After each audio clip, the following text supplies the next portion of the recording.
Today I will talk about how can you enable event and update notifications on your Qanda app. We go to figure out the solution or know how you can do that on your app. So you just follow these ways, then it's going to work with you. So all you have to do, so you just go down, you click your own menu down here, and you just click on it here.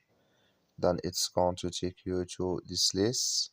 It's going to show for you like this here. So then all you have to do, just go above this sign, click on it.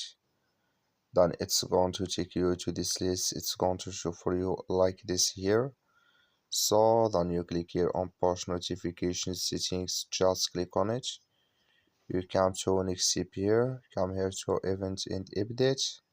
Just clicking this sign like you see here, this color show for us.